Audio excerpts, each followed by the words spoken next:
हमारे चैनल में आपका स्वागत है। सर, आज इतनी बड़ी कार्यक्रम है और जहां पर लिखा गया है कि बात बदलाव की, बात बिहार की कौन सी ऐसी बात आप लोगों के पास पहुंचाना चाहते हैं जो अभी तक आज़ादी के बाद नहीं पहुंच पाए? आप देखिए कि आज देश की आज़ादी के 78 साल बीत गए, लेकिन युवा की जो भागीदारी आपने देखा है राजनीति में या जो भी सरकारें अभी काम कर रही है उसमें युवा की भागीदारी कहीं आपको दिखता है?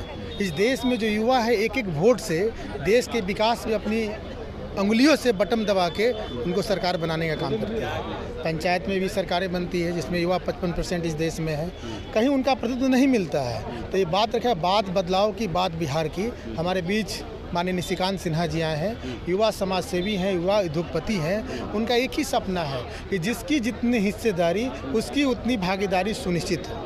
जगदेव बाबू का भी वही सपना था कि 100 में 90 शोषित है, 90 भाग हमारा है, धन धरती और राजपाट में 90 भाग हमारा है। लेकिन देश की आज़ादी के 78 साल बीतने के बाद भी ये सपना अभी चरितार्थ नहीं हुआ। आप जाते हैं निचली पंक्ति में, अगर जाते हैं अंतिम पंक्ति के जो लोग होते हैं उनकी अगर बात करते हैं जो 78 साल पहले जो समस्या था आज वो समस्या आपको दिखेगा। तो एक नई पहल की शुरुआत माननीय निशिकांत सिन्हा जी ने किया है। निश्चित है कि एक नया आयाम में पूरे बिहार में दिखेगा और जिस सपने को हम लोग ने सोचा है कि युवाओं की भागीदारी सुनिश्चित हो। हर जो भीमराव अम्बेडकर ने जो संविधान बनाया, वोटों का अधिकार दिया, 90% के लोगों के उत्थान के लिए उन्होंने संविधान का निर्माण कराया, लेकिन इस देश में 2% वाले लोग 78 सालों से अपने साम्राज्य को स्थापित किए हैं। किसी न किसी अन्य प्रकरणों में आपने देखा होगा, रेणु कुशवाहा जी पूर्व मंत्री, पूर्व संसद बिहार की बात को रख रहे थे। हमारे भाई निशिकांत सिन्हा जी संपूर्ण बातों को रखा कि जो भागीदारी जो था वो भागीदारी अभी सुनिश्चित नहीं हुआ है। तो निश्चित है कि हम आने वाले दिनों में उस भागीदारी को हम सुनिश्चित करेंगे। अगर आप सबों का सहयोग, आप सबों का साथ मिला तो सपना जरूर पूरा होगा। भारतीय राजनीति में देखा गया है बहुत से, खास करके बिहार की राजनीति की अगर बात करें तो बिहार में बहुत से राजनीतिक पार्टियां हैं। प्रत्येक पार्टी वोट लेने के लिए उन दलितों की बस्ती तक पहुंचती है, परंतु उसको हक अधिकार दिलाने के लिए अभी तक कोई आगे नहीं आया है। क्या इस स्थिति में आपकी तरफ लोग देख सकता है? मैं आश्वस्त करना चाहता हूँ कि माननीय निशिकांत सिन्हा जी ने स्पष्ट किया है कि जो 90% जो लोग थे, जिसकी बात जगदेव बाबू करते थे, भीमराव अम्बेडकर साहब दलित पिछड़ों के लिए काम किए थे, जगदेव बाबू ने भी उसी की लड़ाई को लड़े थे, सामंती लोगों के खिलाफ में लड़े थे। उस लड़ाई की बुनियाद जो जगदेव बाबू डाले थे, जो ये शहादत जो स्थल है, यहाँ से हम सभी साथी इस मंच के निशिकांत सिन्हा की टीम के निश्चित है कि वो सपना जरूर इस बिहार में पूरा होगा और पूरा होकर रहेगा। बिहार में अभी तक ये देखा गया है कि जो लॉ एंड ऑर्डर है उसके हिसाब से अभी भी वो वंचित वर्ग है जिसको न्याय के नाम पर कुछ नहीं मिला है।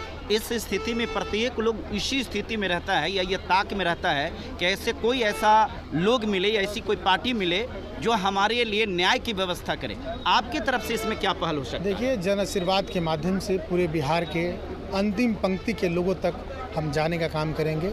माननीय निशिकांत जी की टीम जो है, बात बिहार की, बात बदलाव की जो है, उसके तहत पूरे बिहार में जाएंगे। लोगों का अगर समर्थन, लोगों का आशीर्वाद मिला तो निश्चित है कि धरातल पे आपको दिखेगा और 90% लोगों का हक और अधिकार जरूर पूरा होगा। प्रशांत किशोर भी नई पार्टी बना करके और लोगों के बीच में जा करके ठीक यही बात कह रहे हैं जो आप कह रहे हैं। तो मैंने तो आपको बताया कि 2% वाले जो लोग हैं 78 सालों से उन्होंने कुचलने का काम किया। जगदेव बाबू को किन लोगों ने उनकी हत्या की थी? उन लोग की हत्या कराने वाले 2% वाले लोग ही थे जिन्होंने जगदेव बाबू अगर रहते तो मेरे को लगा था जिस लड़ाई की बुनियाद उन्होंने डाला था, उन्होंने कहा था कि पहली पीढ़ी के लोग मारे जाएंगे, तो उन्होंने उसकी क्रांति के जोत को उन्होंने जगाया था। भीमराव अम्बेडकर के सपने को उन्होंने पूरा करने के, उनकी आवाज़ों को उन्होंने उठाया था। उन्होंने 2% वाले लोगों ने, सामंती लोगों ने, यहीं पर उनकी हत्या कर दी गई।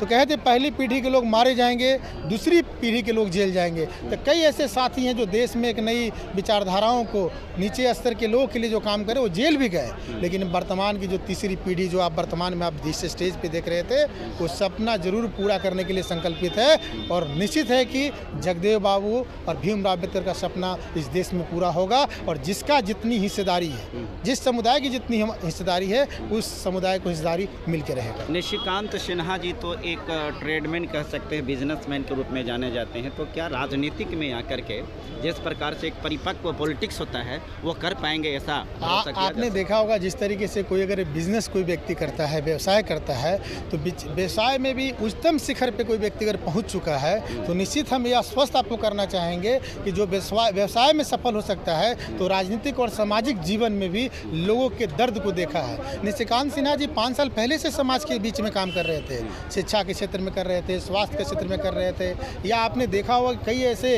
हॉस्टलों का निर्माण हुआ, धर्मशालाओं के निर्माण हुआ, उसमें भी उनकी महती भूमिका रही। समाज के जो गरीब बच्चे थे उनको भी उन्होंने पढ़ाने का काम किया। तो मेरे को दिख रहा है कि निश्चित वो 5 सालों से जिस तरीके से काम कर रहे हैं, अब पूरे बिहार के लिए, पूरे देश के लिए उनमें एक जज्बा है कि हम अंतिम पंक्ति की लड़ाई को मैं लड़ने का काम करूँगा।